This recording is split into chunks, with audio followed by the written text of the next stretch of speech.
অভ্যুত্থান এখনো বিপ্লবে পরিণত হয়নি বলে মন্তব্য করেছেন অন্তর্বর্তী সরকারের উপদেষ্টা মাহফুজ আলম। তিনি বলেছেন, আমরা অভ্যুত্থান পর্ব পার করে এসেছি, সেই অভ্যুত্থান হয়তো বিপ্লবে পরিণত হয় নাই, সামষ্টিক রূপান্তর ঘটে নাই, আমরা সেই অভ্যুত্থান পর্বের ভেতরেই আছি। আজ মঙ্গলবার রাজধানীর পিআইবিতে তরুণের উৎসবের উদ্বোধন অনুষ্ঠানে প্রধান অতিথির বক্তব্যে তিনি এসব কথা বলেন। উপদেষ্টা মাহফুজ বলেন, শেখ হাসিনা, শেখ মুজিবের তৈরি করা দূষণ থেকে আমাদের তরুণ সমাজ মুক্ত হয়েছে। এই দূষণ থেকে 18 কোটি মানুষকে মুক্ত হতে হবে। সমাজের মধ্যে বোধের জন্ম হতে হবে।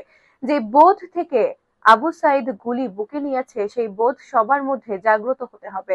মাহফুজ আলম বলেন, রাষ্ট্রের টাকা খরচ করে আদর্শিক গুন্ডাদের লালন পালন করেছেন হাসিনা।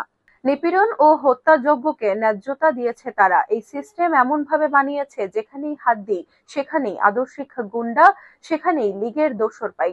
শেখ হাসিনার ফ্যাসিবাদের লীগ কর্মীদের পাশাপাশি পুলিশের অংশ ছিল উল্লেখ করে উপদেষ্টা বলেন, শুধু প্রশাসন ও পুলিশ যন্ত্র এ ফ্যাসিবাদের অংশ না, পুরো জাতিকে দূষিত করে রেখে গেছে। সামান্য সংস্কারে এটা বিলোপ হবে না। পাঠ্য বইয়ের মাধ্যমে শিশুদের প্রশিক্ষণ নিয়ে দূষিত জাতি, ফ্যাসিবাদী জাতি তৈরি করতে চেয়েছে, সেটা এই শিশুরাই ভেঙে দিয়েছে।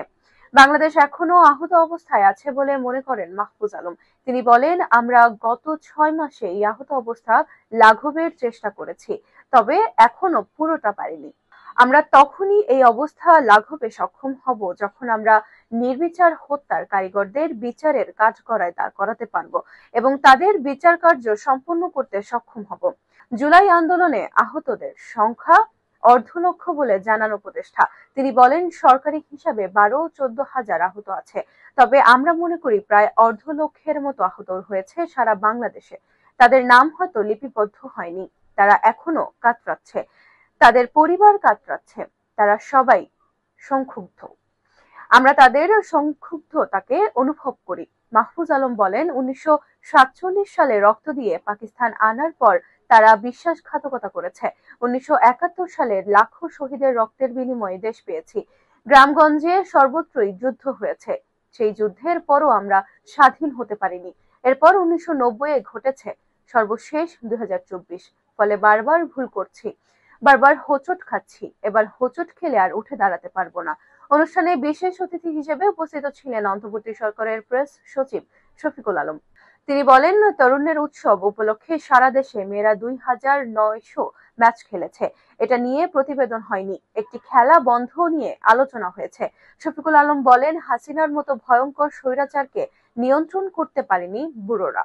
বারবার বড় বড় মিছিল হয়েছে নয়াপল্টনে বা ঢাকা জুড়ে, আমরা কেউ দাঁড়াতে পারিনি। একদিন হঠাৎ তরুণেরা বলল, আমরা দাঁড়াবো। এরপর দেখেন কি পরিবর্তন আসলো। ওরা কিছু করতে পারেনি, দেখেন তার পুরো পলিটিক্যাল ক্যারিয়ার ইজ ওভার। যে ভয়ানক ম্যাসাকার করেছে, এটাকে জাতিসংঘ বলেছে মানবতার বিরুদ্ধে অপরাধ। দেশ জুড়ে আয়োজিত তরুণের উৎসবের ধারাবাহিকতায় পিআইবির উদ্যোগে প্রতিষ্ঠানটির মিলনায়তনেও এই উৎসবের আয়োজন করা হয়। উৎসবের অংশ হিসেবে মঙ্গল ও বুধবার পিআইবি চত্বরে আলোকচিত্র, গ্রাফিতি ও ভিডিও প্রদর্শন করা হচ্ছে।